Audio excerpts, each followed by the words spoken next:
আসসালামু আলাইকুম এভরিওয়ান, কেমন আছেন সবাই? আশা করি ভালো আছেন। ওয়েলকাম করতেছি আমার নতুন একটি ভিডিওতে। আশা করি ভিডিওটি ভালো লাগবে। তো আজকে আমার কেন জানি না প্রচুর মনটা ভাপা পিঠা খেতে ইচ্ছা করতেছে। তো যেই কথা সেই কাজ, মন যেটা বলে সেটাই করি। তার মধ্যে হচ্ছে চলে গেলাম ভাপা পিঠা বানাতে। 1.5 কাপ চালের গুঁড়া নিয়েছি আর পরিমাণ মতো লবণ দিয়েছি আর একটু একটু করে পানি দিয়ে এখন আমি সুন্দর করে ভাপা পিঠার এই গোলাটা তৈরি করে নিচ্ছি।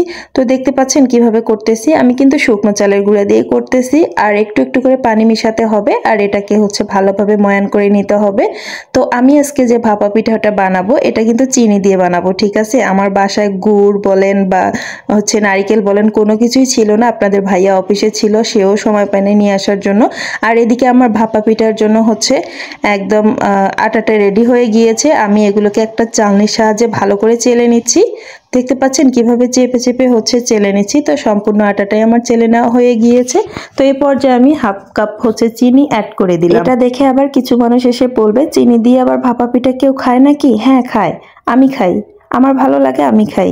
আমার বাসায় গুড় ছিল না, তারপর হচ্ছে নারিকেল ছিল না, তাই আমি চিনি দিয়ে ভাপা পিঠা করেছি।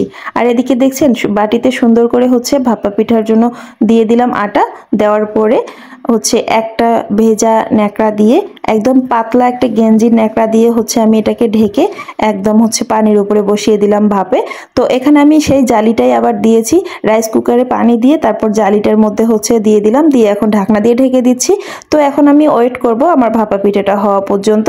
তো এদিকে আমি আরেকটা পিঠা করে নিচ্ছি। আমি যে সাইজের পিঠা বানিয়েছিলাম অনায়াসে 3 জন খেতে পারবে। আমি এখানে 1.5 কাপ চালের গুঁড়া দিয়ে হচ্ছে বানিয়েছিলাম।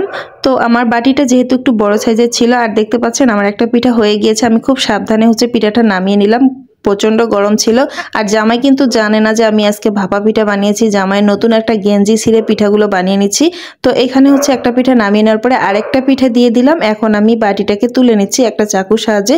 প্রচুর হচ্ছে তাপ বের হচ্ছে এদিক দিয়ে, খুব সাবধানের সহিত কাজ করতে হবে।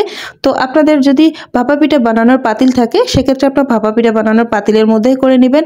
বাট আমার কাছে কোনো পাতিল ছিল না, আমি তাই এই টেকনিকটা কাজে লাগিয়ে ভাপা পিঠাগুলো তৈরি করেছিলাম। আর দেখছেন কতটা সুন্দর হয়েছে ভাপা পিঠাগুলো। দেখেই কিন্তু লোভ লাগতেছে, যদিও বা গুড় দেওয়া নাই আর হচ্ছে নারিকেল দেওয়া নাই, চিনি দিয়েও কিন্তু এত মজার ভাপা পিঠা তৈরি করে নেওয়া যায়। আর মন যেটা চায় সেটা অবশ্যই করতে হবে। দেখতে যতটা না ভালো লাগতেছে, খেতে কিন্তু ভীষণ মজা হয়েছিল। আর এদিকে আমার আরেকটা ভাপা পিঠাও তৈরি হয়ে গিয়েছে, আমি এটাকেও নামিয়ে নিচ্ছি। আর প্রচুর তাপ লাগতেছিল আমার হাতের মধ্যে, আমি অনেক সাবধানের সহিত হচ্ছে এই ভাপা পিঠাটাকে নামিয়ে নিয়েছি। আপনারা অবশ্যই অনেক সাবধানের সহিত করে নেবেন। আর দেখতে পাচ্ছেন কতটা ভাপ বের হচ্ছে, এটা কিন্তু দেখেই বোঝা যাচ্ছে।